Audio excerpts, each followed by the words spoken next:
en tout cas, le Seigneur nous conduit toute l'année, tout au long de l'année, à partager sur ce thème important, avec des déclinaisons, des sous-thèmes en fonction, bien évidemment, de ce que chaque intervenant reçoit de la part du Seigneur.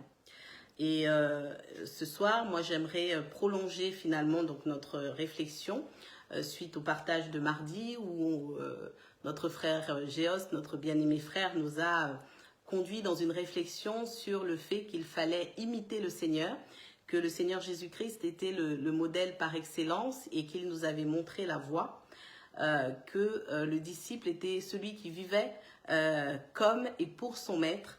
Et c'est vrai que ça a été une réflexion très riche, profonde, qui nous amène vraiment à finalement à basculer un peu dans le côté pratique, parce que effectivement, il faut savoir comment mettre en pratique, justement, puisque le frère disait que les disciples, c'était des gens qui mettaient en pratique les enseignements de leur maître. Ce soir, j'aimerais du coup prolonger un peu finalement ce partage sur une notion importante et une personne importante, c'est le Saint-Esprit. Et le titre de mon sous-thème, ça va être ce soir, « Soyez remplis du Saint-Esprit ». C'est une recommandation que donnaient régulièrement les apôtres à l'Église et eux-mêmes s'attelaient, en tout cas ceux qui nous sont cités, notamment dans le Nouveau Testament, eux-mêmes s'attelaient à être remplis du Saint-Esprit. Ils ne vivaient que pour l'œuvre, ils vivaient pleinement leur foi et ils étaient remplis du Saint-Esprit. Alors pour commencer, on va voir ensemble qu'est-ce que le Saint-Esprit, quelle est un peu sa mission finalement rapidement par rapport à nous individuellement, et on va évoquer un peu cette notion du remplissage. Alors le Saint-Esprit, moi je l'ai noté comme étant la troisième personne de Dieu venue pour manifester la présence de Dieu en nous. Il y a énormément de définitions, donc je ne dis pas que c'est la définition la plus parfaite. Dieu est parfait et il y a vraiment des déclinaisons de sa perfection qui conviendront à chacun, mais retenons vraiment que c'est la présence de Dieu en nous. Et cette présence, elle n'est pas théorique, cette présence, elle est manifeste, cette présence, elle est réelle. Elle est vraiment effective. Et elle est, je dirais, une fois qu'on a dit qu'elle est réelle, qu'elle est manifeste, elle est essentielle.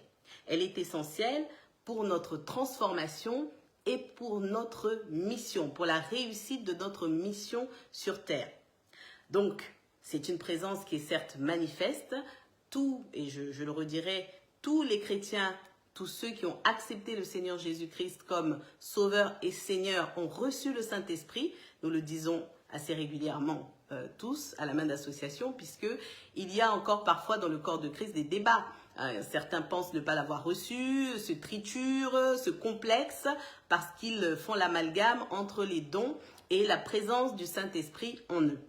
Tout chrétien qui se convertit, tout chrétien qui accepte Jésus comme son sauveur et son Seigneur personnel, tout chrétien qui croit en Jésus-Christ et en son sacrifice reçoit le Saint-Esprit.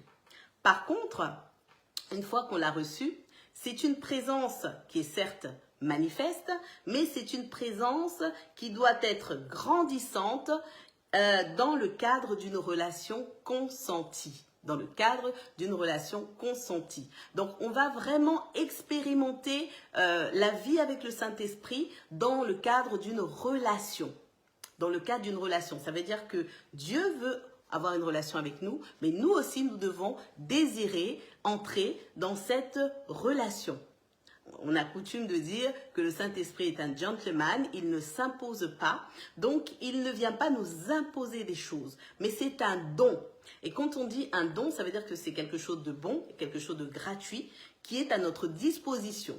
D'accord? Alors, j'ai précisé que c'était la personne de Dieu, attention, il n'est pas à notre disposition pour aller faire nos courses, mais il est à notre disposition parce que nous sommes devenus des enfants de Dieu. Le disciple, contrairement à au disciple d'un maître humain lambda, le disciple de Christ est aussi enfant de Dieu. Il a tellement d'identité merveilleuse, il est aussi enfant de Dieu. Et le Saint-Esprit vient comme une aide, comme une puissance en lui pour justement qu'il soit dans une dimension autre que le monde. Parce que bien que Jésus nous ait laissés dans le monde, nous ne sommes plus du monde. Par notre appartenance à Christ, nous ne sommes plus du monde. Donc nous ne pouvons pas fonctionner avec l'esprit du monde, bien évidemment. Nous devons fonctionner avec l'esprit de Dieu, puisque nous appartenons à Dieu, puisque nous sommes enfants de Dieu. Alors, si nous désirons relationner avec le Saint-Esprit, c'est une bonne chose, parce que ce qui résulte de notre relation avec le Saint-Esprit, c'est le zèle, c'est la croissance. Et ça, c'est ce que Dieu a prévu pour tous ses disciples, pour tous ses enfants. Donc, il n'y a pas de supériorité dans ce domaine, puisque Dieu a prévu d'avance les bonnes œuvres pour que chacun de ses enfants les pratique. Et c'est important, lorsqu'on est disciple de Christ, de se voir aussi en tant qu'enfant de Dieu. Parce que nous avons aujourd'hui, et souvent dans nos intercessions, nous prions pour que le Seigneur vienne au secours de l'Église de cette génération. Parce que nous comprenons, nous faisons parfois des amalgames. Parfois, lorsqu'on se voit seulement en disciple, on peut penser qu'on est là que pour s'activer et de manière visuelle. Je vais le dire comme ça, j'espère que vous me comprenez. Et sans penser à son remplissage, sans penser à sa propre consécration, sans penser à son propre salut, comme le pasteur Guy nous le disait encore dimanche. Voilà, sans penser à son propre salut, parfois on est tourné vers le nombre de personnes qu'on va convertir, qu'on va ramener à l'église, le nombre d'activités, d'exploits qu'on va réaliser, mais on ne se voit pas en tant qu'enfant de Dieu qui doit honorer son Père, qui doit faire la joie de son Père, qui doit avoir une vie aussi, une intimité avec Dieu pour son propre salut. Et donc c'est important de ne pas oublier que la casquette de disciple, elle renferme aussi toutes les autres identités que Dieu nous a données. Nous allons voir que la notion de cette relation avec le Saint-Esprit, elle est importante pour pouvoir vivre comme Dieu le veut. Nous allons aller lire 2 Corinthiens 5, verset 15.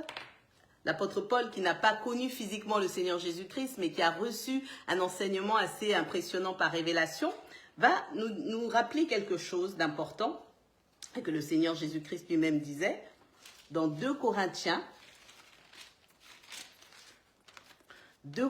chapitre 5, au verset 15. Je lis la parole de Dieu.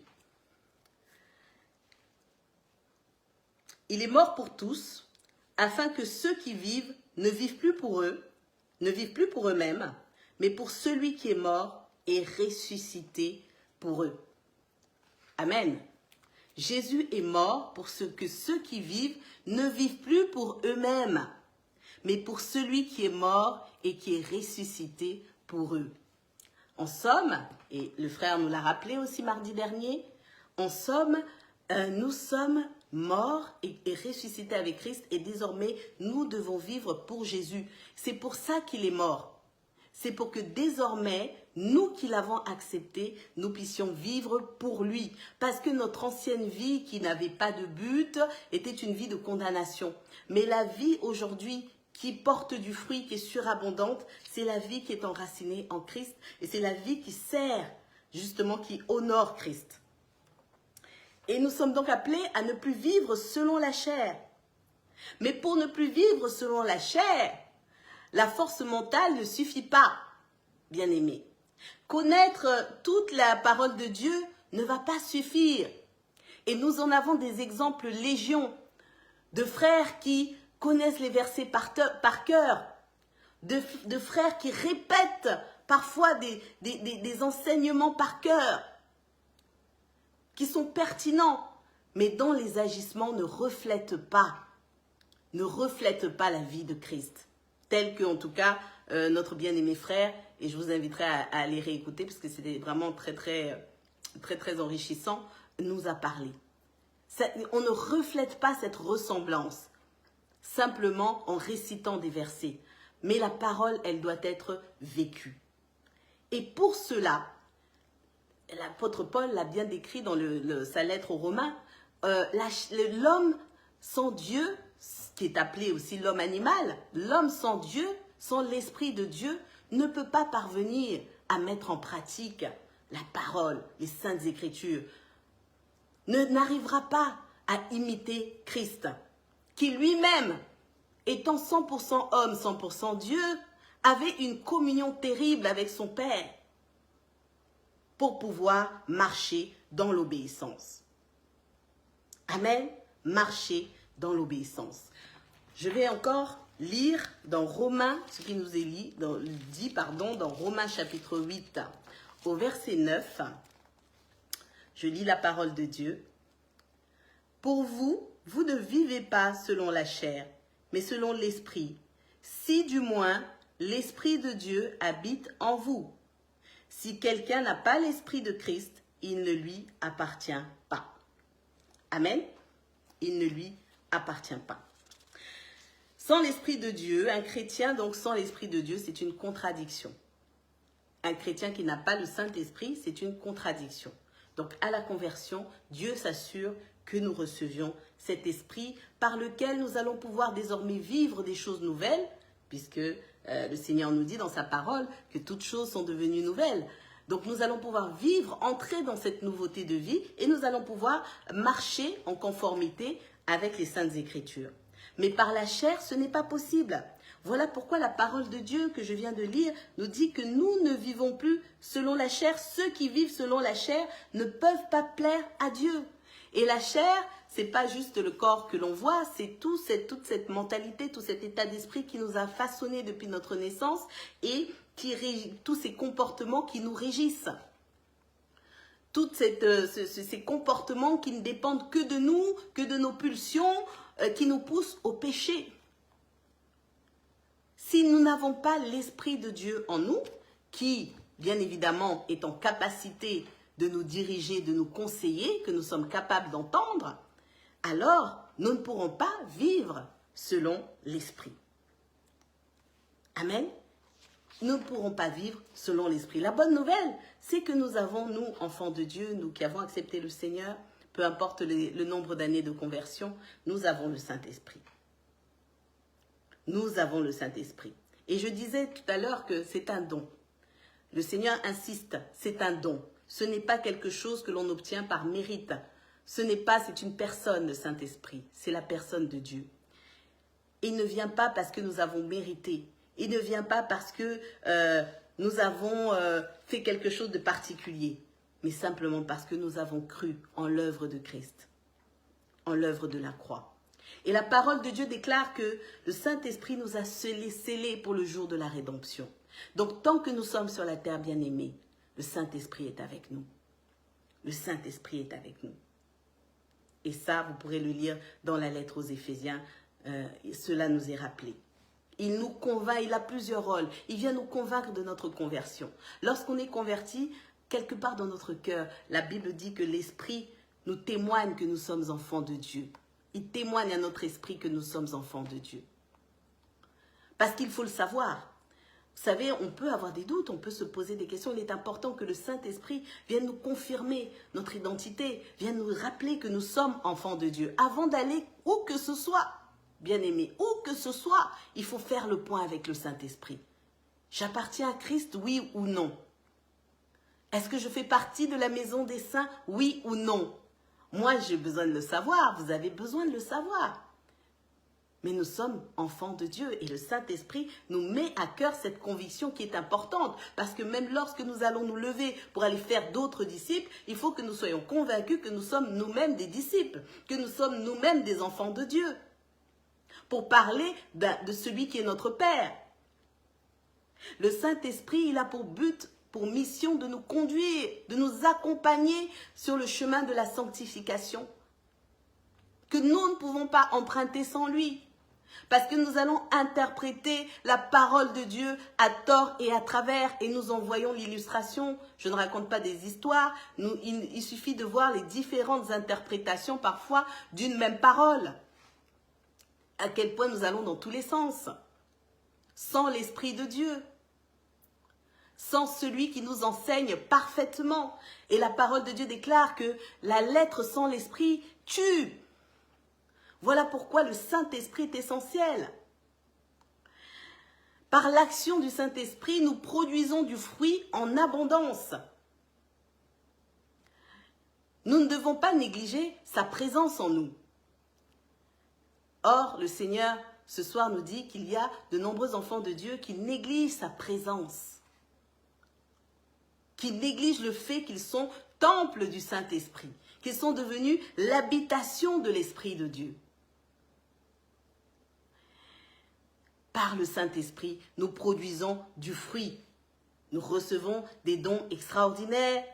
Nous opérons des miracles et des prodiges. Par le Saint-Esprit, ce n'est pas le fait d'un homme.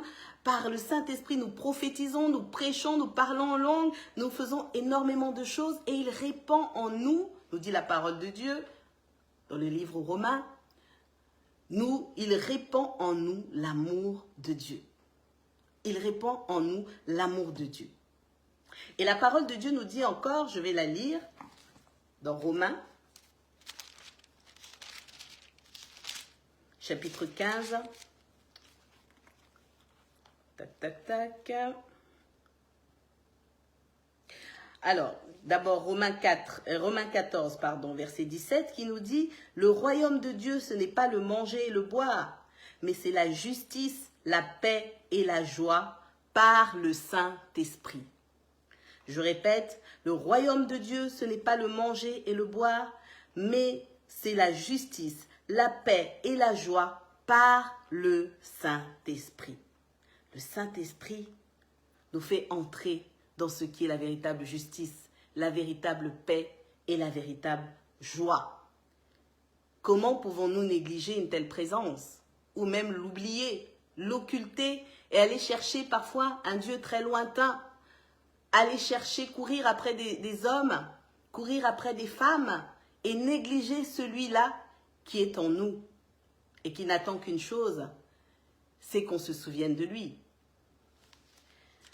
Romains 15, verset 13, je voulais lire, nous dit ceci. L'apôtre disait que le Dieu de l'espérance vous remplisse de toute joie et de toute paix dans la foi pour que vous abondiez en espérance par la puissance du Saint-Esprit. Celui qui nous fait abonder en espérance, c'est le Saint-Esprit. Cette puissance qui est en chacun d'entre nous, enfants de Dieu, disciples de Christ, et qui nous permet d'œuvrer, qui nous permet nous-mêmes de tenir ferme, de tenir bon, parce que par notre qualité de disciples, nous sommes combattus. Nous sommes combattus, nous sommes attaqués, bombardés par l'ennemi qui ne veut pas perdre du terrain, qui ne veut pas perdre ses prisonniers, qui ne veut pas perdre ses esclaves. Donc nous sommes bombardés. Donc l'espérance qui est en nous peut être bousculée. Mais la présence du Saint-Esprit, si elle abonde, eh bien elle nous garantit de garder cette espérance, nous dit la parole de Dieu. Et elle nous remplit d'abondance, de joie, d'espérance, comme je l'ai dit, de paix. Tout est abondant par la présence abondante du Saint-Esprit. Par la présence abondante.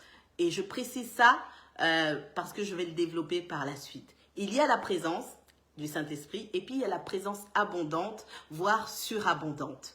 Et ce qui serait bien pour nous, c'est d'avoir la présence surabondante du Saint-Esprit en nous. Amen.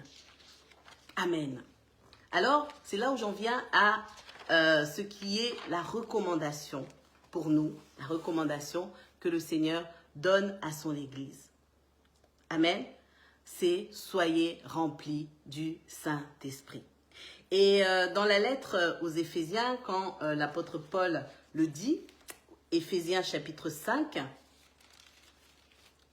je vais y aller. Éphésiens chapitre 5, puisque c'est de là que j'ai tiré mon titre. Il parle à partir du verset 15 de racheter le temps, en précisant que les jours sont mauvais. Donc ça, c'est quelque chose dont nous sommes conscients. Et c'est ce qui devrait faire que nous accélérons un peu plus aussi notre marche, notre manière d'œuvrer, notre travail.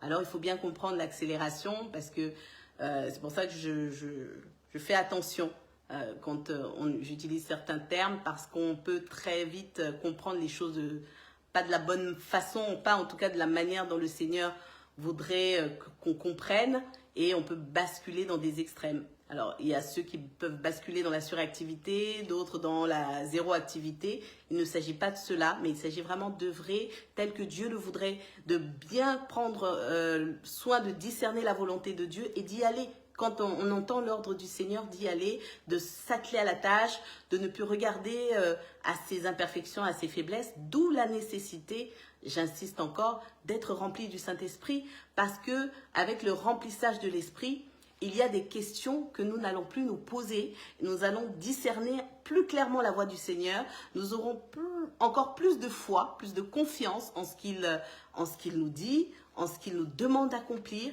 dans les aptitudes qu'il nous a données. Alors, nous sommes tous concernés, bien évidemment, par cela. Et c'est vrai que donc dans Éphésiens 5, à partir du verset 15, il parle de racheter le temps, les jours sont mauvais. Il dit ne vous énivrez pas de vin, c'est de la débauche. Et il oppose la débauche au remplissage de l'esprit. Il dit au contraire, soyez remplis du Saint-Esprit. Et c'est vrai que, alors on peut se remplir de vin, s'enivrer, ça c'est une chose, mais on peut se remplir de tellement d'autres choses que du Saint-Esprit. Dans le monde dans lequel nous vivons, il y a tellement d'autres choses auxquelles on peut se soumettre et qui viennent en fait polluer, nous empoisonner. Il suffit de voir à quel point le système nous a bien empoisonnés avec les réseaux sociaux par exemple, qui ont une bonne utilité d'une part et puis une mauvaise de l'autre. Donc je ne condamne pas totalement, bien évidemment, mais c'est sûr que la chair a une faculté de s'enfoncer, de s'empoisonner au travers de nombreuses choses mises en place dans ce siècle. Nous le voyons. Et c'est vrai que l'apôtre Paul oppose la débauche au remplissage de l'esprit. Mais la débauche, ça peut être tellement, tellement de choses. Tout ce qui nous éloigne de Dieu, tout ce qui nous entraîne vers une vie de désordre, finalement. Vers une vie de désordre, vers un manque de discipline spirituelle, finalement. Donc, c'est important de réaliser que être rempli du Saint-Esprit, c'est nécessaire. C'est nécessaire. Avoir cette relation entretenue, grandissante avec le Seigneur, avec l'Esprit de Dieu qui est en nous et qui fait office de consolateur, de conseiller, qui fait office vraiment de guide. Et j'en passe. C'est une relation qu'il faut absolument entretenir. C'est un privilège qu'il faut chérir, qu'il faut absolument chérir. Parce qu'on peut bien se rendre compte que, moi je l'ai expérimenté à titre personnel, il y a des situations où vraiment on pense avoir la force mentale, on pense que ça peut suffire, et puis on se rend compte que finalement l'être humain a vraiment une limite. Et que par le Saint-Esprit, on peut aller encore au-delà de cette limite. Mais ça, il n'y a que celui qui est rempli du Saint-Esprit qui peut l'expérimenter. Alléluia. Et tout le monde autour va forcément nous trouver bizarres. Ça, c'est sûr. Et j'ai relevé quelques exemples dans la parole de Dieu, le livre des Actes. Pour nous, l'Église, c'est un livre vraiment très, très enrichissant. C'est vraiment le choix, par exemple, de quelques frères pour le service. Ce qui m'a interpellée, c'est que les apôtres ont donné l'ordre de choisir parmi un ensemble de frères, quelques frères qui avaient 3 critères. 3 critères importants pour qu'ils aillent servir aux tables, je précise. Donc, il y avait le bon témoignage, et ça c'est dans Acte 6 que je lisais cela, le bon témoignage, la plénitude du Saint-Esprit et la sagesse. 3 critères qui finalement sont liés entre eux.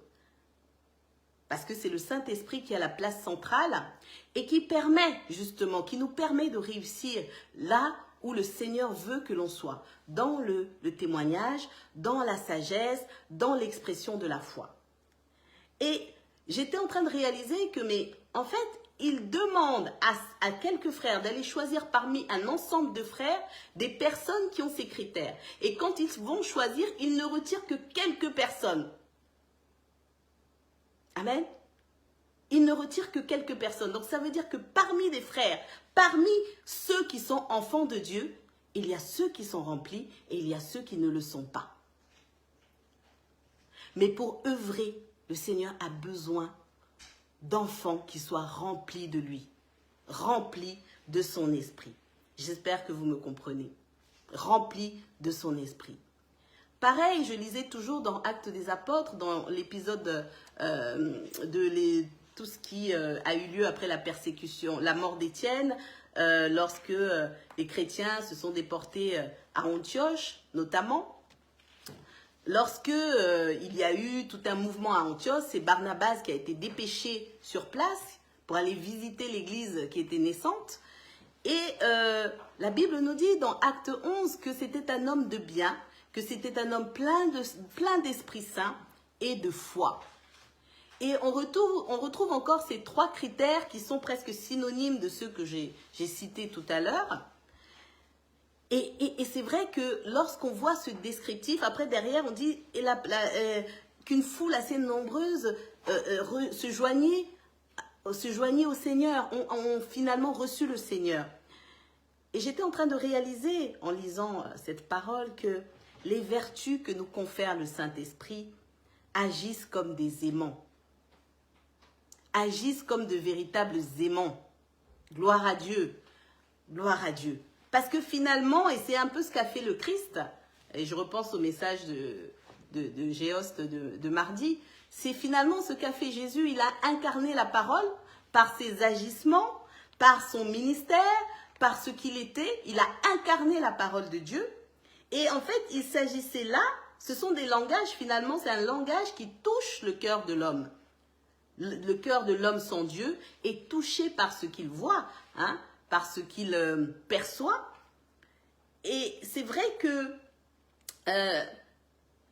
la parole vécue, voilà, c'est comme ça que je veux l'exprimer, la parole vécue et la parole vue, elle a un impact considérable dont nous devons prendre conscience. Parce que si nous restons dans la théorie, c'est bien. Et Dieu se glorifie de toutes les manières. Parce que c'est vrai que s'il se contentait de nos imperfections, on n'irait pas bien loin. Gloire à Dieu. Béni soit le Seigneur. Mais à la fois, le Seigneur nous dit que toutes ces choses aussi, il veut que nous puissions les vivre et que nous puissions entrer dans la vie parce que c'est bon pour nous aussi. C'est bon pour nos âmes que d'être dans la sainteté, que d'être dans la vérité et que d'être dans l'amour véritable. Que d'être dans le service selon la volonté de Dieu, c'est aussi bon pour nos âmes. Sinon, Dieu se passerait de nous. Dieu peut œuvrer tout seul. Nous ne sommes pas indispensables, nous le savons. C'est la grâce de Dieu même que de pouvoir œuvrer, que de pouvoir être encore sur la terre pour contribuer à son plan, pour être participant. C'est dans son amour, il a voulu cela ainsi.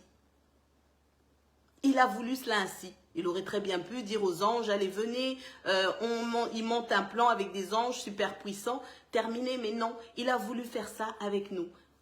Des êtres faits de chair et de sang, rachetés par sa grâce. Et donc le Saint-Esprit joue un rôle central dans notre marche, dans notre consécration, dans ce chemin de sanctification que nous allons emprunter, dans le fait de pouvoir discerner la volonté de Dieu, de pouvoir vraiment bien interpréter même les Saintes Écritures. Ça, c'est important. Nous avons besoin de l'enseignement du Saint-Esprit. Je disais tout à l'heure que la lettre tue, mais l'esprit vivifie. Amen. La lettre tue, mais l'esprit vivifie. Et comme je disais, Jésus qui a incarné la parole lorsqu'il est venu sur la terre, lorsqu'il a œuvré, c'est pas une idéologie qui a touché le cœur des hommes, mais c'est un homme qui n'était pas comme les autres. C'est un homme qui n'était pas comme les autres. Cet homme-là, c'était le Fils de Dieu, le Sauveur de l'humanité. Cet homme, c'était une bonne nouvelle pour le monde. Et aujourd'hui, nous sommes la bonne nouvelle que Dieu voudrait annoncer au monde. Amen. Bonsoir, pasteur Dion, Antoine, que Dieu te bénisse. Nous sommes la bonne nouvelle, le prolongement de Christ, la bonne nouvelle que le monde doit voir, doit entendre. Parce que Christ vit en nous. Rappelez-vous, au début, je disais que désormais, nous devons vivre pour Christ. Alors, la chose à faire, c'est nous remplir du Saint-Esprit en pratiquant tout ce qui nous est enseigné. Je répète, je fais de la répétition. Déjà, ça nous est rappelé mardi après mardi. Mais la répétition est la mère des sciences et cela va toujours nous aider. Pratiquons ce qui nous est enseigné. Ne nous bornons pas à écouter. C'est ce que nous rappelle Jacques dans sa lettre. Ne nous bornons pas à écouter seulement, mais nous devons mettre en pratique. Et quand on dit mettre en pratique, ce n'est pas seulement jouer à celui ou à celle qui est spirituel devant des frères qu'on considère aussi comme spirituels. Parce qu'on a aussi cette déformation où on est beaucoup plus, toujours un peu plus spirituel souvent à l'église, en extérieur. Et lorsque nous sommes à l'intérieur, chez nous, à la maison, on se relâche parce qu'il n'y a pas de spectateurs et donc on n'a pas besoin finalement d'être spirituel. La transformation, ce n'est pas simplement de jouer un rôle, c'est pas de jouer un rôle, c'est être transformé, c'est adopter finalement une identité qui va être permanente et grandissante dans le sens de Christ. C'est-à-dire que c'est la nature de Christ qui vient s'installer en nous, la transformation du caractère. Parce que Christ, moi je l'imagine lorsque je lis les Saintes Écritures, vraiment comme une personne d'un caractère, mais vraiment très très attachant. Je ne l'imagine pas du tout intempestif, je ne l'imagine pas du tout... Enfin, nous avons quand même les fruits de l'esprit qui nous donne une idée du caractère du Seigneur Jésus-Christ. Et c'est vers cela que nous allons tendre. Je rappelle les fruits de l'esprit dans Galates au chapitre 5. Allez lire tout le chapitre de Galates, vous serez édifiés par rapport à cela. Et donc, lorsque certains fruits ne se manifestent pas, nous avons un problème au niveau de notre remplissage.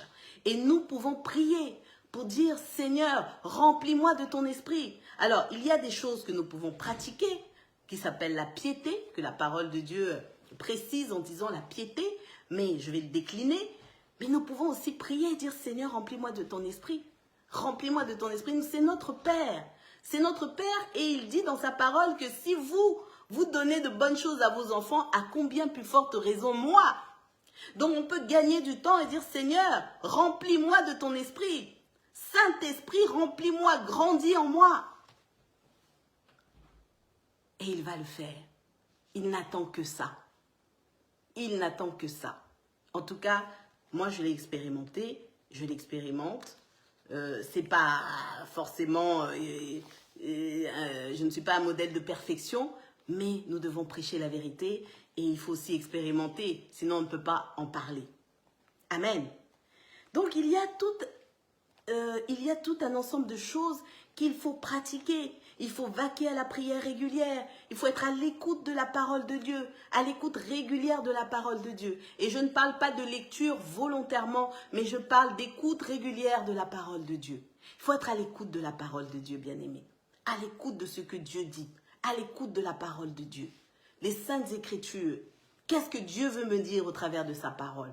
Il faut être dans la louange permanente. Parce que lorsque, et je reviens à Éphésiens chapitre 5, où Paul disait, ne vous enivrez pas de vin, soyez au contraire remplis de l'esprit. Il dit après, entretenez-vous par des psaumes, par des hymnes, par des cantiques spirituels, chantant et célébrant de tout votre cœur les louanges du Seigneur. Qu'est-ce que ça veut dire? Mais ça veut dire que, et je le disais tout à l'heure, notre foi, elle est combattue. Donc si nous ne rappelons pas à notre âme qui est Dieu et ce qu'il a fait, ce qu'il a promis, nous allons sombrer. Ce qui entretient notre foi, c'est la parole. C'est la parole. La foi vient de ce qu'on entend de la parole de Dieu. Et nous devons sans cesse proclamer la parole à notre âme. Confesser la parole. Confesser les promesses du Seigneur. Pour que notre foi soit entretenue. Et la prière n'est pas en reste. La prière n'est pas en reste. On nous rappelait, je recite encore mon frère mardi, que le Seigneur Jésus-Christ lui-même priait, il nous a montré l'exemple. Il nous a montré l'exemple. Toutes ces choses contribuent à notre remplissage. La communion fraternelle n'est pas en reste. La communion fraternelle selon les codes du Seigneur. Parce qu'attention, nous ne devons pas non plus devenir des repères, des lieux où les démons viennent se rassembler. Nous ne devons pas non plus devenir des lieux, et je crois que c'est le pasteur Guy, je suis arrivée un peu tard, mais qui parlait de l'interdit qui peut se retrouver au milieu d'une communauté. Donc, nous ne devons pas non plus être des lieux où, mais nous devons travailler à ce que nous puissions vivre la parole de Dieu, qu'au milieu de nous, c'est pour ça que Paul disait que personne ne se prive de la grâce de Dieu, qu'il n'y ait pas des racines d'amertume au milieu de vous. Donc la communion fraternelle par le Saint-Esprit, qui répand l'amour de Dieu, dans l'amour, dans l'unité, dans la paix, c'est à ces choses que nous devons œuvrer, que nous devons travailler. Et c'est le remplissage de l'esprit qui nous donne le bon regard, qui nous donne la bonne direction, la bonne motivation et qui nous rend capables, en dépit des obstacles, d'avancer pour faire la volonté de Dieu. Amen. Pour faire la volonté de Dieu. Une vie remplie du Saint-Esprit, c'est la volonté de Dieu. C'est la volonté de Dieu. Et ça nous assure de toujours discerner ce qu'il veut, de toujours être en capacité de faire sa volonté, être en capacité de reculer lorsqu'on s'est trompé, être en capacité d'entendre le Saint-Esprit nous dire non, là, ce n'est pas la volonté de Dieu. Et être en capacité de s'humilier, être en capacité de dire Seigneur, là j'ai mal agi, pardonne-moi, être en capacité de confesser ses fautes, être en capacité de choisir Dieu plutôt que le monde, être en capacité de dire non au péché. Il faut être rempli du Saint-Esprit pour avoir cette capacité. Il y a des personnes parfois à qui l'on fait porter des jougs parce qu'ils sont dans des péchés, dans des addictions, dans des liens. On leur dit non, ils n'ont pas la capacité de dire non. Parce que le Saint-Esprit en eux n'est pas assez présent. Le Saint-Esprit est étouffé. Vous savez, il y a un passage qui nous dit « N'attristez pas le Saint-Esprit ». Le Saint-Esprit est trop attristé. Il faut la repentance, il faut vraiment de la prière, de l'intercession. Il faut sortir de certains états pour recevoir de la part du Seigneur la capacité qu'il nous a acquis à la croix. C'est celle d'être affranchi. Alors, moi je me comprends. J'espère que vous me comprenez et puis nous allons continuer cette méditation ensemble. Mais j'insiste encore, être rempli du Saint-Esprit, ce n'est pas recevoir le Saint-Esprit. Nous l'avons déjà reçu lorsque nous avons confié notre vie au Seigneur. Alors, partons d'un point zéro simple, déjà, à aujourd'hui, n'attristons pas ou n'attristons plus le Saint-Esprit par la désobéissance. Prenons conscience que la désobéissance, la banalisation des choses de Dieu, eh bien, ça attriste le Saint-Esprit. Et ça nous vide, parce que si on parle de remplissage, il y a le vidage, le désemplissage, si on peut le dire ainsi. N'attristons pas l'Esprit de Dieu par les mauvaises pensées, par les rancœurs. Tout ce qui attriste le Saint-Esprit, c'est la duplicité, la quête de la gloire personnelle. Je précise, parce qu'il y a de nombreux enfants de Dieu qui parfois aussi viennent au Seigneur et qui restent avec des motivations qui sont encore mondaines. La gloire appartient à Dieu. Quand je notais ça, je me rappelais que quand j'étais plus jeune, on me faisait réciter le Notre Père et on termine souvent par « à toi, c'est à toi qu'appartiennent le règne, la puissance et la gloire ». Et donc c'est vrai, de venir à Christ, ça implique de lui laisser la place, de lui laisser le trône, de le mettre sur le trône volontairement. Il est déjà sur le trône, mais nous devons le reconnaître comme roi. Nous devons le reconnaître. Ça commence par là. Ça commence par la prise de conscience que le péché attriste notre Dieu. Et que donc l'esprit qui est en nous ne peut pas s'épanouir. Si dans notre cœur nous cultivons encore le péché, l'amour pour la désobéissance, pour le compromis, pour les choses. Je regarde mon frère, mais j'ai quelque chose dans le cœur.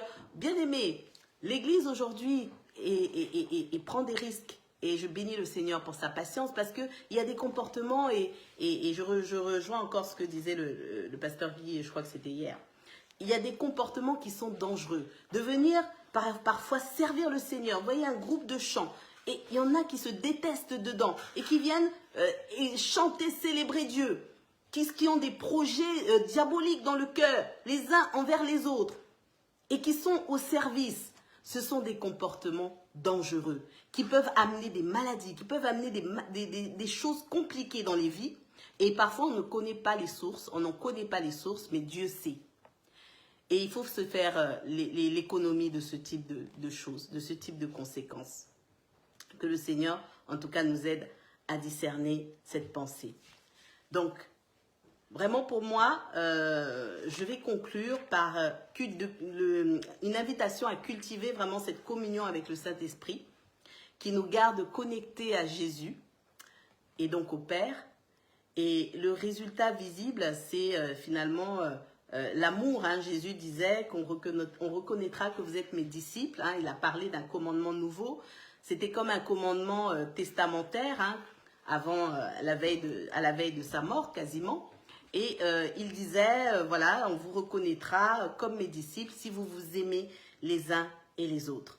Et c'est vrai que lorsque Jésus parle d'aimer, il ne parle pas de se tolérer, il ne parle pas d'en apprécier un plus que l'autre, selon des convenances qui sont souvent charnelles, bien qu'on aime beaucoup spiritualiser nos comportements. Le Seigneur nous amènera peut-être à approfondir là-dessus. C'est vrai qu'on est dans une ère où on spiritualise tout, on justifie tout. On finit même par faire dire à la parole de Dieu ce qu'elle ne dit pas. Et c'est un véritable problème. Mais je crois que si on aime vraiment le Seigneur, on sera dirigé de la bonne manière. Il n'y a que lui, il n'y a que le Saint-Esprit vraiment qui puisse vraiment nous enseigner la vérité telle qu'elle est, telle que Dieu veut nous la donner. Telle que Dieu veut nous la donner. Il ne faut pas lui attribuer le désordre. Dieu est un Dieu d'ordre. Et chaque fois que moi, quand je médite, je suis saisie par la manière dont le Seigneur opère, par la manière vraiment ordonnée, structurée, dans la manière dont il opère. Et d'ailleurs, cette notion du désordre, Paul a dû la recadrer dans l'église de Corinthe, où il se passait des choses assez compliquées à cause de la mauvaise interprétation de la spiritualité. Donc vraiment, Dieu est un Dieu d'ordre, sa puissance, ses miracles, ses prodiges ne remettent pas en cause cela.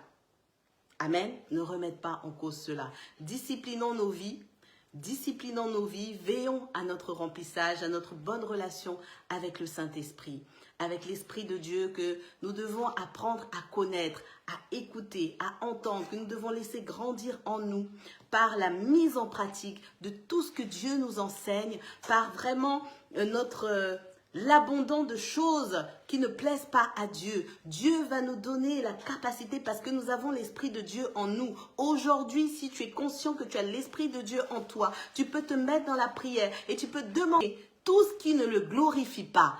Et Dieu va t'en donner la capacité parce qu'il est en toi. Amen. Dans le nom de Jésus, tu demandes cela. Il te donne la capacité de te lever, de marcher et d'être enfant, ce disciple qu'il veut voir marcher sous son regard bienveillant. Amen. Amen, amen, amen. Donc, je crois que j'ai beaucoup parlé. J'étais repartie dans ma méditation personnelle, je crois. Pardonnez-moi. Donc, je vais du coup laisser la parole aux bien-aimés qui sont sur Skype. Merci à ceux qui interviennent sur Facebook. Et je donne la parole et vous pouvez aussi commenter, hein, bien évidemment, comme ça les bien-aimés peuvent lire. Donc, est-ce qu'il y a, je vais commencer par Skype, est-ce qu'il y a des personnes qui souhaitent s'exprimer volontairement?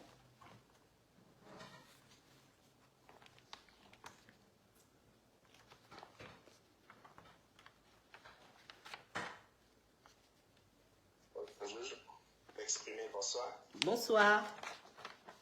Donc, là, je suis sur Zoom. On a notre sœur Maureen qui est présente. D'accord. Il y avait la sœur Marie qui était là. Je suppose qu'elle est partie sur le direct. D'accord. Et puis, il y a la famille Bambo.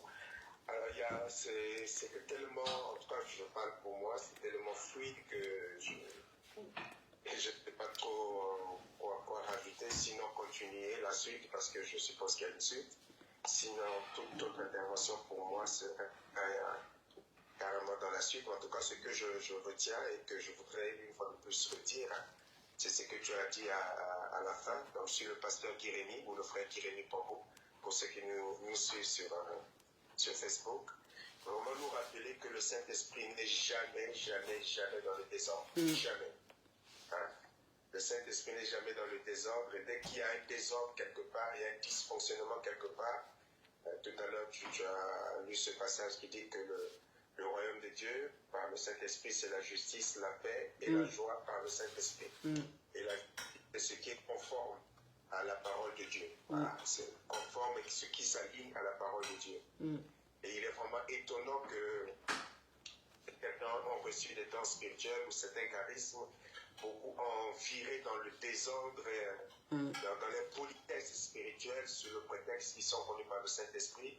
Mais le Saint-Esprit est vraiment ordonné. Hein. C'est l'esprit de la création qui est ordonné. Amen. Jamais dans le désordre, et il ne marche jamais contre la parole de Dieu. C'est impossible. Et donc, lorsqu'on est dans ce fonctionnement de désordre et contraire à la sainteté, à la sanctification, et que l'on veut l'attribuer au Saint-Esprit, il faut vraiment faire très attention. On est en train de se laisser tromper par l'ennemi et par notre chair, mais Dieu n'est jamais dedans. La preuve en est que tous ceux qui sont passés par ce genre de justification ont fini par sombrer dans la foi. Par rapport à la foi. C'est vrai. Vraiment, c'est clair et limpide et fluide. Amen. Amen. Merci beaucoup, Pasteur Guy, pour l'apport. Amen, amen. Amen, bonsoir. Bonsoir, c'est le pasteur Echel. Je vais intervenir maintenant parce que je vais devoir vous laisser. Il y a deux choses qui sont intéressantes. Une, c'est, j'ai bien aimé quand tu as parlé des fruits de l'esprit comme le reflet du caractère de Christ. Ça rend les choses concrètes parce que des fois, il y a des expressions quand on les explique aux gens qui sont confrontés à des difficultés dans leur croissance, dans leur vie chrétienne, et ils ne comprennent pas toujours parce qu'ils n'ont pas de modèle pratique. Oui, c'est vrai. Alors là, voilà, comme je dis, oui, il devait avoir le caractère de Christ, où il faut mourir à soi, des trucs comme ça. Je dis oui, mais ça veut dire quoi, blablabla. Et là, c'est vraiment quelque chose de concret. Le caractère de Christ, ben, tu regardes les traits de comportement du Saint-Esprit. Amen. Ce que le Saint-Esprit produit, c'est une très très belle image, j'ai beaucoup aimé. Et aussi, cette chose que le Seigneur, à titre personnel, m'avait toujours enseigné, c'est que le Saint-Esprit, c'est l'esprit des possibilités. C'est lui qui permet de rendre possible tout ce que la parole de Dieu peut présenter comme exigence. Parce que c'est souvent aussi, dans le même cadre, ceux qui rebutent ou effraient, les chrétiens qui sont en lutte avec leur chair, en lutte avec eux-mêmes, ils sont un peu comme ce qui arrive à l'apôtre Paul, ils ont une contradiction entre ce qu'ils veulent devenir et ce qu'ils sont en réalité. C'est vrai. Il y a plusieurs personnes que je suis en ce moment qui sont dans cet état d'esprit-là.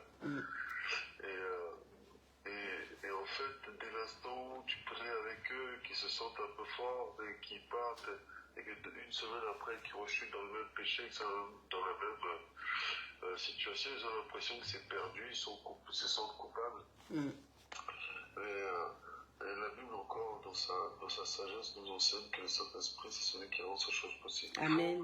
Amen. Après, persévérer dans tout ce qui permet le remplissage, parce que c'est le remplissage qui augmente nos capacités. Amen. Cette expression que les Congolais aiment beaucoup, le renforcement des capacités. Amen. Oui, c'est le Saint-Esprit qui va augmenter nos capacités, plus on augmentera en lui, plus on augmentera donc dans ce qui fait le remplissage, la sanctification, la crainte de Dieu, la communion fraternelle, la prière, la méditation de la parole.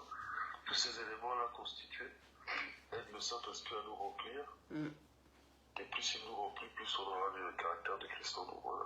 Je voulais dire que Dieu te bénisse pour ce message très pastoral. Amen, amen. Merci, merci pasteur de nous bénir aussi. Amen. Amen.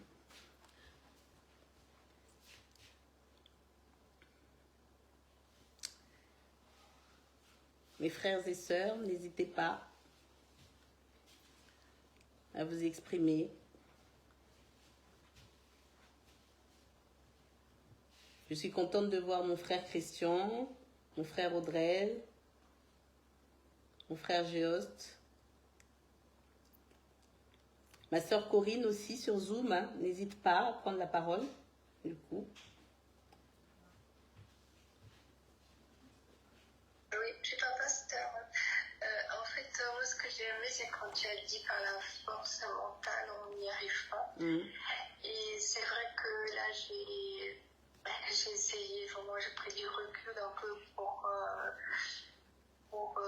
être plus près du Seigneur, mais en fait, j'ai pas trop réussi, au contraire. Et quand je vois qu'il prend soin pas à pas, en fait. Et quand j'obéis, ça marche.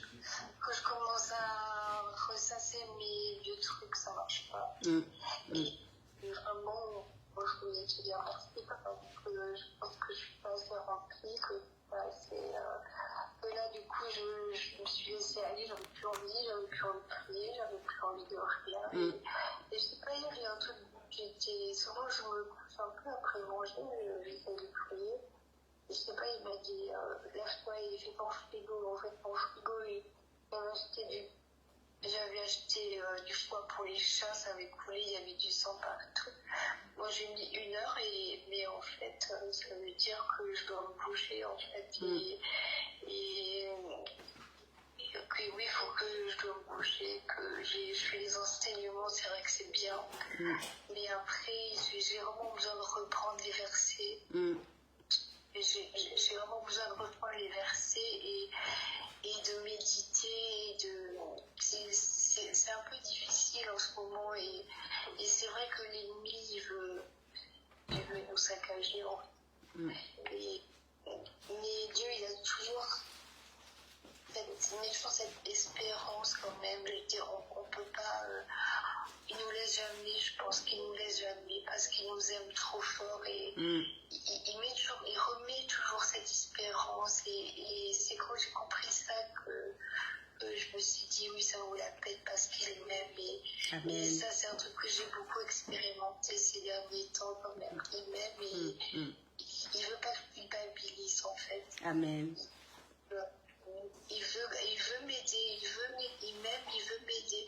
Et en fait aussi ce que je voulais dire, le plus beau message que j'ai entendu sur le Saint-Esprit, parce que c'est vraiment quelque chose un thème que j'aime beaucoup, c'était avec Jérémy Sourdil et Freddy de Coster, et je pense souvent à ça parce que ça m'aide. Comparer le Saint-Esprit à une colombe et qui se mettait en colère quand il voulait toucher avec ses enfants, elle se mettait en colère, elle criait. Et c'est une image qui m'a marquée en fait. Il veut cette relation avec nous, les colombes elles sont fidèles en fait. Il veut cette relation avec nous et il nous aime tellement qu'il se met en colère si quelqu'un veut le toucher. Et alors dès que je suis découragée, j'ai tout le temps cette image en fait. C'était sur Stillhead, sur des séries sur les prières en fait avec les invités, ça fait longtemps. Et on m'avait beaucoup marqué. Je trouve que les images du coup ça reste plus que les mots. Oui, je pense que le Saint-Esprit c'est une colombe et qui est farouche aussi et qu'on doit être doux aussi nous avec lui. Qu'on doit être doux et tendre aussi parce que Dieu c'est un gentleman et il ne faut pas non plus les effaroucher. Moi je vois ça comme ça en fait. Voilà. Merci beaucoup, merci pour ton intervention et ton partage qui est très très intéressant parce que Je pense que on peut parfois se retrouver aussi dans ce que tu dis. Les moments de découragement, je crois, arrivent à tous les enfants de Dieu. Et c'est comme disait le pasteur Richel tout à l'heure, c'est qu'en fait, il faut surtout pas tomber dans la culpabilité. Et tu l'as dit, et gloire à Dieu, que tu trouves la force de rebondir.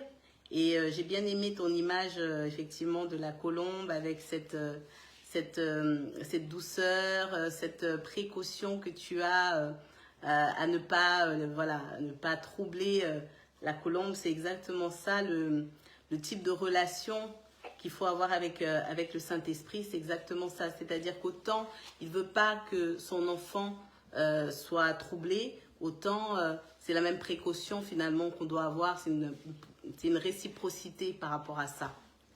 Corinne, je ne sais pas si tu m'entends. Oui, oui. Voilà. Et donc après aussi, moi l'exhortation que je te donnerai, et puis chacun d'entre nous, on peut réagir aussi à ça, hein, c'était vraiment de ne surtout pas s'isoler. Pas s'isoler parce que... voilà. Je me suis isolée, je même craqué cet après-midi, j'en pouvais plus. Je me suis isolée et c'est pas bon. Et là, voilà. Du coup, résidence dans le Seigneur, donc du coup, je vais manger en bas demain, je vais passer l'après-midi avec elle et c'est aussi, je pense que c'est aussi quelque chose où je peux servir Dieu en fait. Ouais, je me suis isolée et alors, les pensées, c'est horrible. Elles bombardent quand c'est comme ça. Donc il faut pas s'isoler. Et puis tu as une famille spirituelle. En l'occurrence, nous sommes là, on prie les uns pour les autres. Et le Seigneur, et tu as dit quelque chose de très vrai, c'est que le Seigneur, il anticipe. Hein. Il est là et il faut pas penser que Dieu n'anticipe pas aussi parfois les situations dans lesquelles on va se trouver. Mais le plus important, c'est aussi d'être à l'écoute, hein, de moments comme celui-là où il nous parle, il nous donne des clés, il nous réveille et il nous dit, mon enfant, je suis là. Je suis là, ne te laisse pas rattraper par le mal. Donc je vais laisser maman Michel intervenir, qui a levé la main. Et puis si quelqu'un d'autre veut le faire aussi, qu'il le fasse. Maman Michel. Amen. Bonsoir à tous. Bonsoir. Je bénis le Seigneur pour sa parole encore ce soir qui vient nous faire du bien, nous rafraîchir, nous remplir et nous donner ce dont on a besoin pour aller un peu plus loin chaque jour.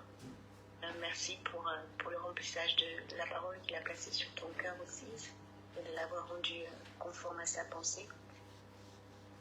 Et justement, par rapport à ce que vient d'émettre notre sœur Corinne, j'ai oublié de partager justement ce verset. À la fin, tu as parlé aussi de ne vous enivrez pas de vin, c'est de la débauche, soyez au contraire remplis de l'esprit, entre le combat entre la chair et l'esprit. Entre la chair et l'être spirituel que nous sommes, être remplis du Saint-Esprit, c'est indispensable pour chacun d'entre nous. Et justement, il y a ce qui vient à la suite. Et dans les temps et les moments où on se sent faible, dans les temps et les moments où on se sent... on n'est pas à même de réagir comme le Seigneur le voudrait et nous donne.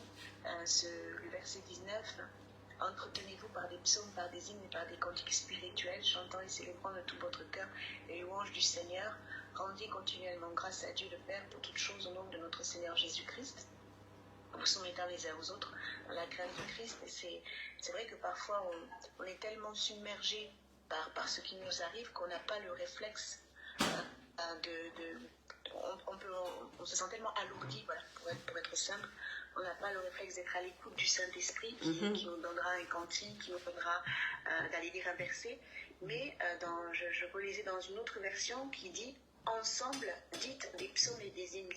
Et c'est vrai qu'on se retrouve en venant dans cette communion fraternelle, en venant, même si parfois on y va un peu les pieds lourds, mais en faisant cet effort déjà, par la grâce de Dieu, de se connecter tel qu'aujourd'hui, ou de prendre le temps soit d'allumer, d'écouter de la louange, d'être ensemble en tout cas, pour nous, par rapport à la parole de Dieu, et ben ce qu'on a à nous à le faire, le Seigneur nous le donne au travers de l'un, au travers de l'autre.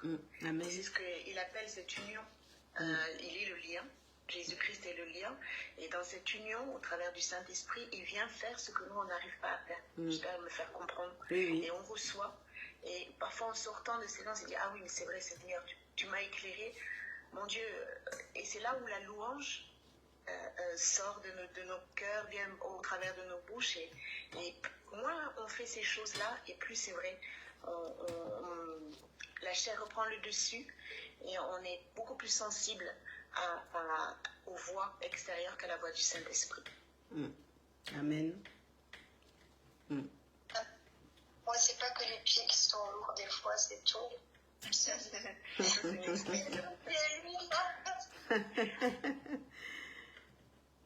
Mais ce ne sera pas toujours comme ça, par la grâce de Dieu. Ouais. La preuve, c'est qu'aujourd'hui, tu es là avec nous. Donc, Amen. Gloire à Dieu. J'ai commencé à lire les Actes des Apôtres cet après-midi. J'avais vraiment besoin de ça et là, je vais continuer. Amen. Amen. L'Esprit parle, hein, c'est bien. Amen. Donc, on a notre... Oui, pardon. J'ai pas assez confiance en moi, donc maintenant, je vous bénis parce que c'est vraiment approprié, en fait, à ce que j'avais besoin. Ouais. Merci, Seigneur. On rend grâce à Dieu. À lui toute la gloire. Merci, Seigneur. Notre frère Géost veut intervenir. Désolé, on va déborder un petit peu, mais c'est important qu'on puisse partager s'il y a un besoin. Bonsoir, frère Géost. Oui, bonsoir, pasteur Carmel. Je ne sais pas si vous m'entendez. On t'entend. Oui, bonsoir tout le monde. Je veux le Seigneur pour ce message, un message très très riche. Et je rejoins les interventions des uns des autres. Difficile, très très difficile d'apporter un élément complémentaire à ce message parce qu'il est tellement riche. Et merci à toi, pasteur Carmel, pour d'avoir été le canal que le Seigneur s'est servi pour nous délivrer ce soir. J'aimerais partager une pensée par rapport à la relation de notre sœur Corinne. C'est aussi quand on parle de nos faiblesses. Et le Seigneur, en fait, l'intérêt d'être aussi dans ton message dans le rang du Saint-Esprit, c'est parce que l'Esprit nous aide aussi à prier dans les moments de faiblesse. Amen. Et Amen. j'aime bien ce texte, en fait. Dieu dit, voilà, le Saint-Esprit nous aide à prier dans les moments de faiblesse, par des esprits, que ce soit par l'esprit d'esprit mal ou par d'autres moyens, l'Esprit nous aide à prier. Amen. Et ce qui est bien, c'est que Dieu lui-même identifie en fait les moments, c'est les moments de faiblesse. Donc il y a cette notion-là de venir nous décharger de toute forme de culpabilité. Donc ces moments arriveront. Ces moments viendront dans notre parcours. Nous aurons d'un moment forcément des moments de faiblesse tout le long de notre parcours. Et quand ces moments interviennent, c'est aussi un des avantages d'être rempli parce que l'Esprit de Dieu va venir nous aider dans nos prières, va venir nous aider dans notre intercession, de redonner de la force, du courage, de la paix aussi parfois, et de la douceur et tout ce qu'il faut pour pouvoir avancer avec Dieu. Et donc ces moments de faiblesse sont prévus dans notre parcours. Et donc il ne faut pas s'en culpabiliser parce que Dieu avait prévu ça et Dieu a prévu le moyen de nous aider pour pouvoir en sortir. Il y a aussi, comme ça a été partagé par les uns comme les autres, la notion du corps de la famille. On est un corps et les grâces ont été données des uns des autres pour pouvoir nous édifier. Donc, par les moments de faiblesse, en me joignant à tel frère, telle sœur, telle communauté, ou même en partageant simplement mon souci à mon souci de prière, en disant tiens, priez pour moi, je me sens faible.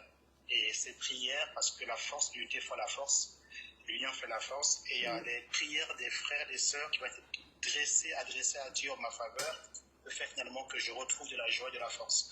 Et ne pas s'isoler comme ça a été rappelé. Et on est une famille, et c'est pour ça que Dieu a établi l'Église comme étant corps, pour pouvoir nous édifier les uns les autres. Et c'est important de ne pas s'isoler. Amen. Et une autre pensée aussi, pour revenir au message, c'est pas un complément, mais c'est une autre façon de dire les choses, comme ça a été présenté par notre pasteur ce soir, sous la nécessité d'être rempli du Saint-Esprit. C'est vrai que parfois ça peut paraître un peu plus théorique, qu'on peut avoir du mal à assimiler tous les bienfaits du fait d'être rempli par le Saint-Esprit. C'est juste partager l'intégration qu'on peut se faire, se dire que l'esprit dont on parle, c'est l'esprit de Dieu. L'esprit de Dieu qui connaît toutes choses comme Dieu, qui sait toutes choses comme Dieu, qui connaît la volonté de Dieu, qui connaît les pensées de Dieu. Cet esprit connaît les desseins de Dieu. Cet esprit, c'est la sagesse de Dieu. Cet esprit, c'est la piété, c'est la puissance de Dieu. La Bible le qualifie par l'esprit de la résurrection quand Jésus dit Dieu l'a ressuscité par le Saint-Esprit parce que la résurrection. En fait, cet esprit, c'est l'essence même de Dieu. Et une fois qu'on est rempli de cet esprit, donc une fois qu'on cherche sa plénitude en débordé, c'est avoir tout ce qu'on vient de dire de Dieu en nous. En essayant de voir les choses de cette façon-là, c'est avoir de la sagesse de Dieu en nous, c'est connaître, parfois on prie beaucoup à vouloir chercher la volonté de Dieu dans notre vie, mais cet esprit en nous révèle la volonté de Dieu parce que cet esprit connaît la volonté de Dieu. Cet esprit, la Bible dit, sonde même les pensées de Dieu. Donc nous peut nous révéler les pensées de Dieu. Et cet esprit, c'est un esprit de puissance, nous apprend à marcher, on est dans un moment, dans un climat de tension, de conflit, ou encore ce qu'on peut considérer de combat spirituel. Cet esprit de victoire nous aide aussi de vivre dans la victoire. Nous avons plus qu'à gagner d'être remplis de son esprit, parce que c'est de l'esprit de Dieu dont il est question. C'est pas quelque chose qui vient comme une partie de Dieu.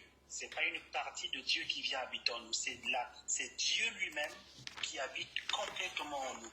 Complètement en nous. On parle de la plénitude de l'esprit. C'est Dieu lui-même qui vient habiter par son esprit. Complètement, intégralement en nous. C'est pas une portion, comme on dirait, une portion de Dieu qui vient et l'autre portion est restée. Non, c'est complètement Dieu, intégralement Dieu en nous. Et quand on peut visualiser les choses de cette façon-là, ça peut aussi nous inciter, créer en nous cette volonté, cette soif de désir à ce que nous soyons remplis. J'ai bien aimé la nuance que pasteur Carmen tu as apportée sur le fait de recevoir et le fait d'être rempli de cet esprit. On est tous enfants de Dieu, on a tous pour cet esprit. Et là, il est question d'en être rempli et d'être dans la plénitude, parce que c'est important. C'est important, ça nous permet de vivre pleinement notre vie d'enfant de Dieu.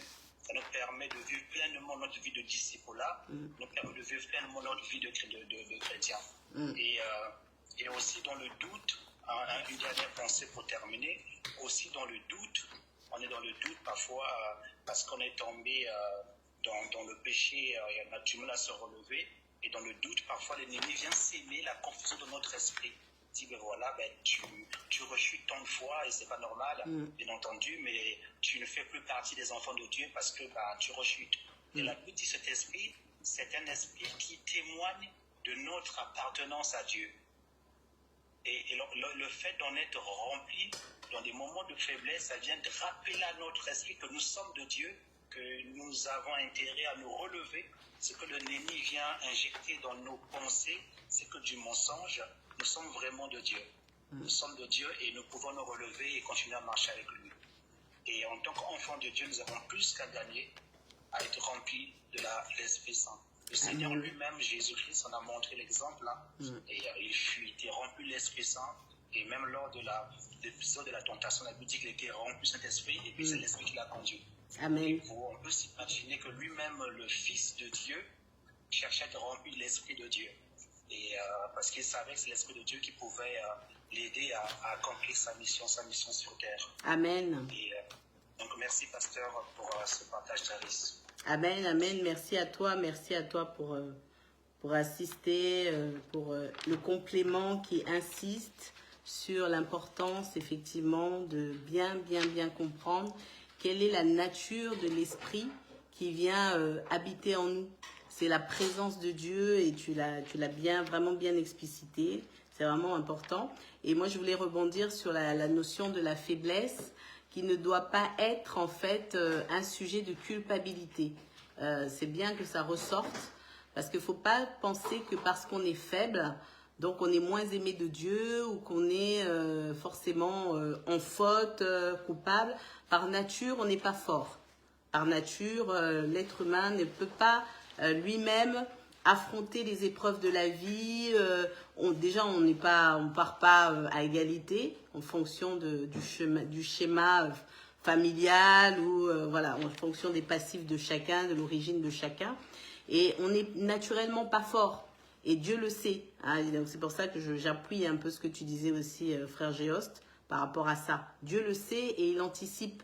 Et ça rejoint ce que tu disais et ce que tu ressentais, Corinne, notamment parce que tu en parlais. Le fait que, voilà, quand on tombe très bas, on sent que l'Esprit de Dieu vient nous récupérer, vient mettre un peu comme sa main, comme son veto, pour que nous ne puissions pas tomber plus bas qu'il ne faut. Et donc voilà, il ne faut pas vivre les faiblesses comme des moments de culpabilité, mais il faut aller rechercher la force justement que nous avons en Christ par le Saint-Esprit. Merci en tout cas pour les apports. Est-ce que quelqu'un d'autre voudrait rajouter quelque chose ?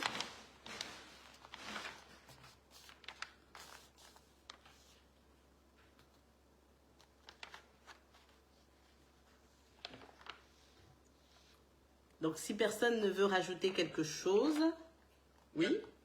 Je peux. Oui, bien sûr. Je voudrais juste rajouter souvent là, la question, déjà tout ce que vous avez dit là, juste cette question revient souvent lorsque je chute, est-ce que c'est fini pour moi, est-ce que je parle de Saint-Esprit, est-ce que souvent ça revient, et hier encore j'en parlais, ça c'est clair et net, hein, donc rien que sur ce point, j'explique que lorsqu'on vient à Christ, on reçoit le Saint-Esprit.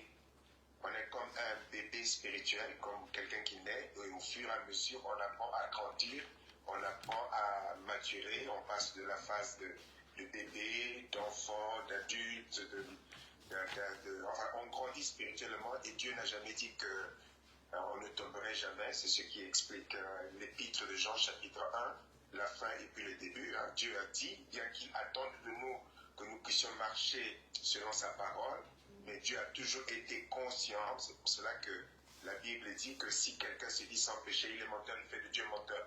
Voilà, ce qui peut paraître comme une contradiction entre ce Dieu qui demande qu'on soit dans l'obéissance, dans la sanctification, la sainteté, et le fait de tomber. Donc Dieu sait que parce qu'on est dans cette nature charnelle, il peut arriver que nous tombions. Et l'image que j'aime à donner, c'est que pour le chrétien, la chute est comme quelqu'un qui trébuche. Celui qui trébuche, il se relève. Mais celui qui trébuche et qui reste allongé, prenant plaisir, là, il y a quelque chose qui ne va pas dans sa relation avec Dieu, complètement. Et peut-être même dans la réalité de sa conversion. Mais un enfant de Dieu, lorsqu'il trébuche, lorsqu'il se sent mal, c'est bon signe. Hein? C'est peut-être contradictoire, mais lorsqu'il se sent mal, il s'en veut en quelque sorte, c'est bon signe. Ça veut dire qu'il veut avancer et Dieu se sert de ce moteur. Donc il se relève pour réapprendre à remarcher, et s'il retombe encore, il se relève jusqu'au fur et à mesure qu'il puisse grandir spirituellement et qu'il apprenne à vaincre les différents domaines où il est faible. Voilà. La chute, c'est comme quelqu'un qui trébuche, mais il doit se relever. Ce que Dieu n'a pas, comment est-ce que je peux dire ça, ce qui n'est pas bien spirituellement, c'est de tomber et de rester allongé et prendre plaisir dans son état de péché. Là, il y a quelque chose qui ne va pas et c'est grave. Et parfois, ne même pas ressentir ce sentiment, pas de culpabilité, mais en tout cas du remords. Ça, c'est pas bien. Voilà. Moi, ce que je voulais ajouter, c'est le fait que souvent on me pose la question de savoir mais comment est-ce qu'on peut apprendre à écouter le Saint-Esprit, à entendre le Saint-Esprit. Je voudrais répondre à cette question et dire que on ne peut pas grandir dans le discernement de la voix du Saint-Esprit sans la méditation régulière de la parole de Dieu. Amen.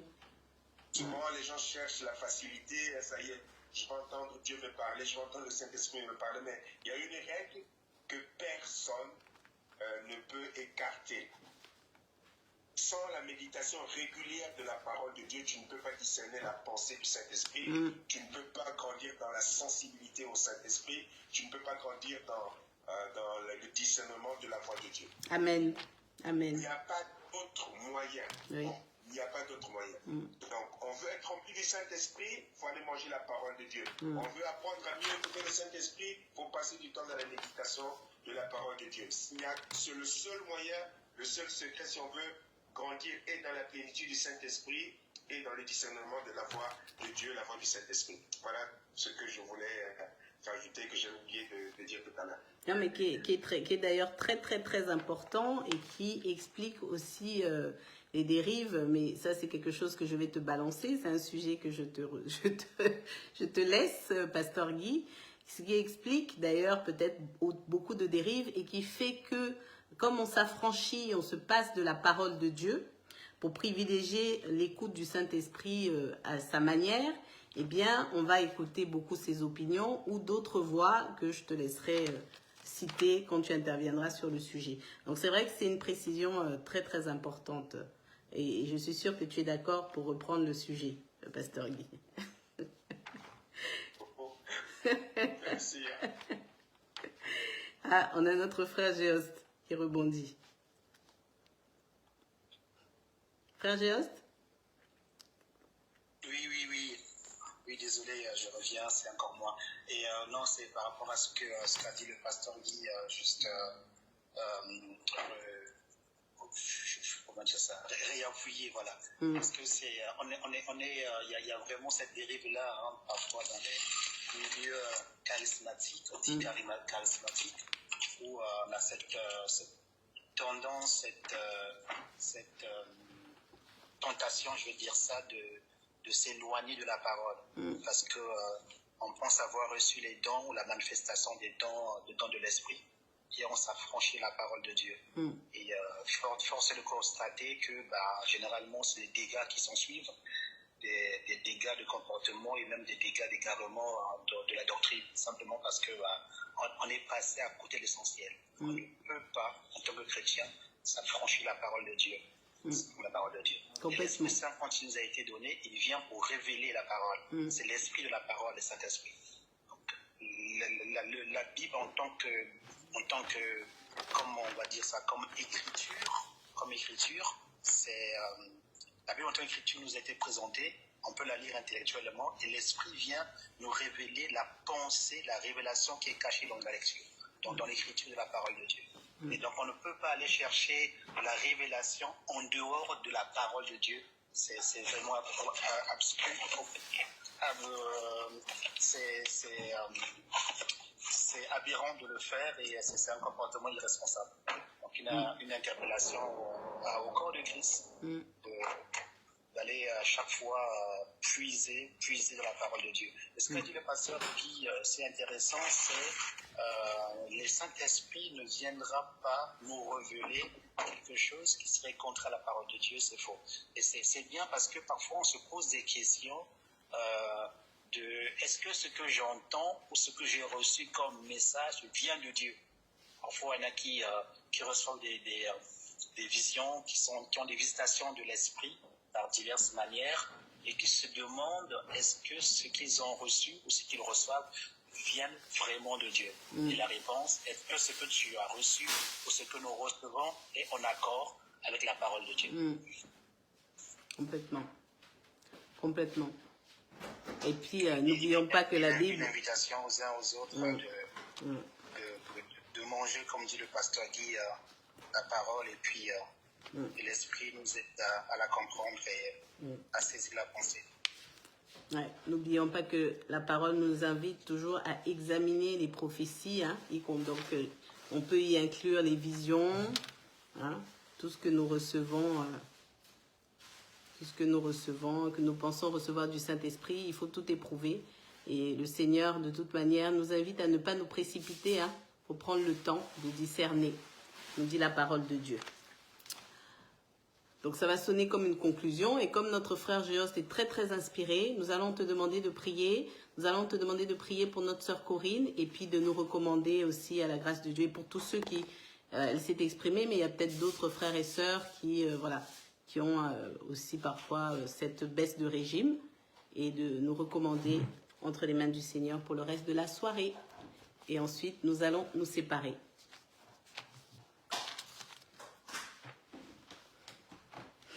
Amen. Nous allons prier.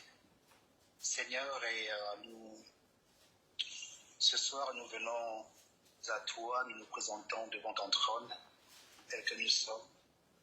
Toi qui connais l'état de notre cœur, tu connais la disposition de notre cœur, tu connais les situations de nos vies, tu connais où est-ce que nous en sommes avec toi, et toi seul sais toutes ces choses.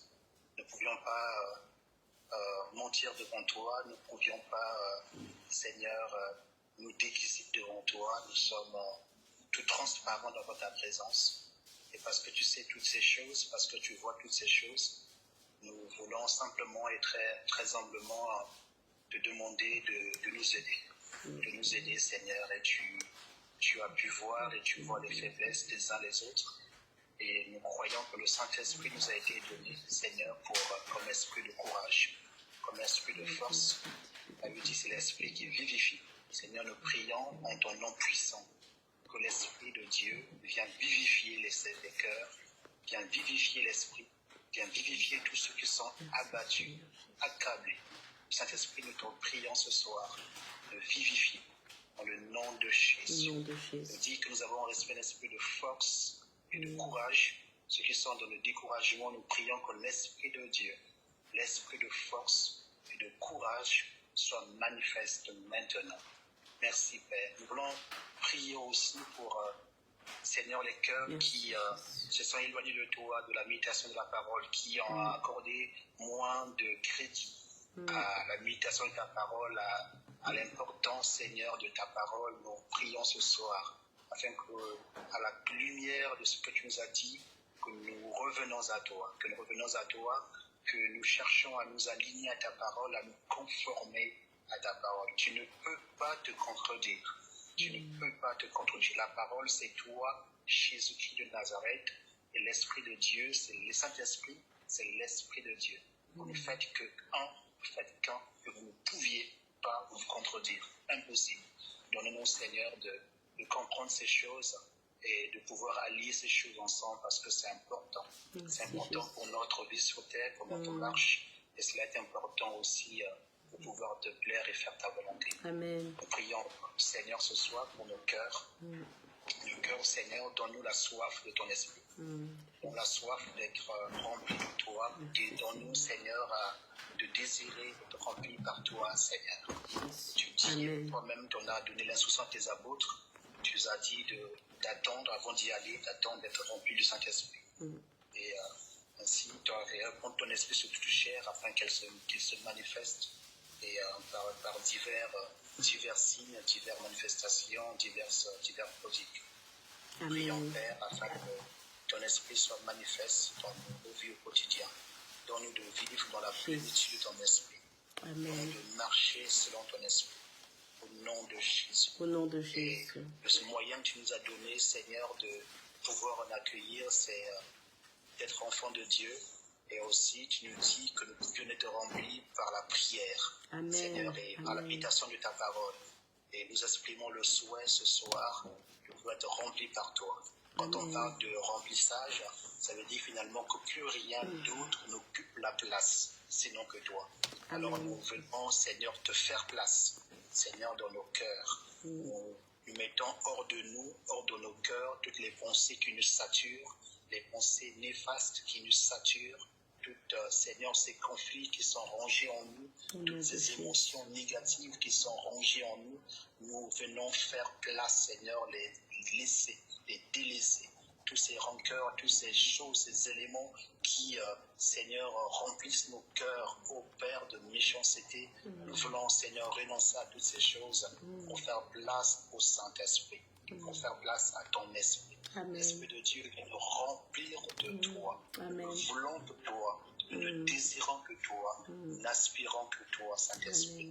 Remplis-nous, remplis-nous, remplis-nous. Remplis-nous de toi. Remplis-nous de toi. Amen. Dans le nom de Jésus. Au nom de Jésus. Remplis-nous de toi. Remplis-nous de ta puissance. Amen. Remplis-nous de ta sagesse. Remplis-nous de ta force. Remplis-nous de ta crainte.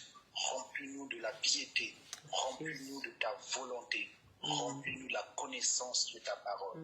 Remplis-nous, Seigneur, par ton esprit dans ce pays. Au nom de Jésus. Au nom de Jésus. Tu habites en nous. Seigneur, merci parce que nous savons ce soir, avec beaucoup de certitude, que nous ne sommes pas seuls. Quoi qu'il arrive, nous ne serons jamais seuls parce que ton esprit est avec nous. Seigneur, nous te faisons confiance et te laissons la soirée, la semaine, Seigneur. Puisses-tu nous remplir et nous conduire dans le nom de Jésus. Dans le nom de Jésus. Amen. Amen. Amen, amen. Alors, désolée pour... on a un petit peu débordé, mais bon, le sujet était passionnant, à la grâce de Dieu. Donc, merci pour les apports des uns et des autres. Que Dieu vous bénisse. Rendez-vous dimanche pour le culte, comme nous le faisons habituellement. Je vous souhaite une bonne soirée sur Facebook, sur Skype et sur Zoom. Et à vendredi pour l'église, pour la réunion d'intercession.